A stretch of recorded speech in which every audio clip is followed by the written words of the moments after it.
하루에 분노를 몇 번이나 느끼십니까? 하루에 분노를 몇 번이나 표출했는지 생각을 해보셨습니까? 분노는 살짝 성난 것에서 격한 노여움까지 아주 다양합니다. 격분, 불만, 부정적인 태도 등 형태도 다양합니다. 그래서 가정에서 직장에서 너무 쉽게 분노를 표출하면서 너무 많은 에너지를 소비하게 됩니다. 그리고 분노 이후에는 뒤따르는 죄책감 때문에 마음이 무거울 때도 있습니다. 저 또한 최근에 운전을 하면서 뒤에서 빵빵거리는 운전자에게 나도 모르게 욕을 하면서 분노를 표시한 적이 있습니다. 그러나 돌아보면 그 분노로 문제는 해결되지 않았습니다. 일부 분노를 이용하여 자신의 능력을 뛰어넘는 성과를 경험한 적이 있을 것입니다.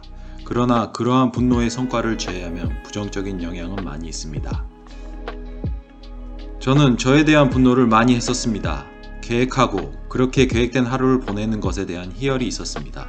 그러나 그렇게 되지 않는 날에는 저에 대한 분노를 많이 표출하였습니다. 이렇게 표현된 분노는 저뿐만 아니라 제가 일하는 부서에도 영향이 미치고 있다는 것을 그때는 알아차리지 못했습니다. 저는 타인에 대한 분노도 많이 표현했었습니다. 나는 이렇게 노력했는데 나의 노력을 무시당한 것처럼 느끼게 되었을 때 더욱 심하였습니다.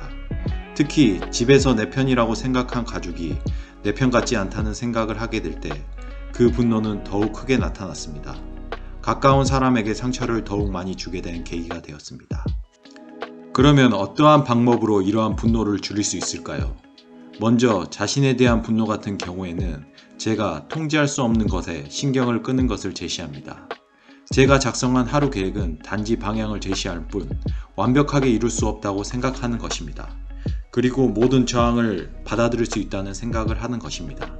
그러면 생각이 유연해지고 자신에 대한 분노는 줄일 수 있습니다. 오히려 제가 작성한 하루대로 되었을 때 그 기쁨은 더욱 커질 수 있을 것입니다. 타인에 대한 분노는 부분적으로는 자기 희생에 대한 자부심에서 생기기 쉽습니다.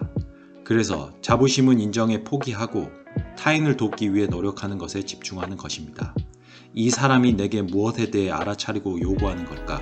라고 생각하거나 저 사람이 나에게 기대한 것은 무엇일까? 라고 생각하는 것입니다. 즉, 타인에 대한 요구를 멈추면 원하는 바를 얻을 수 있습니다. 공감만 해주는 것으로도 분노를 줄일 수 있을 것입니다. 어쩌면 불쑥불쑥 분노는 자기도 모르게 올라옵니다.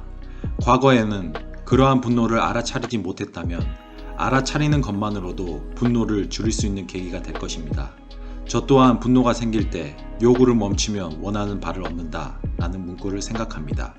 분노는 부정적인 것도 긍정적인 것도 아닙니다. 단순히 감정입니다. 그러한 감정으로 인생에 영향을 받지 않았으면 합니다. 분노를 줄이는데 효과적인 본인만의 방법이 있다면 댓글로 알려주세요. 다음에도 슬기로운 인생 여행으로 돌아오겠습니다. 구독, 좋아요, 알람 설정 부탁합니다.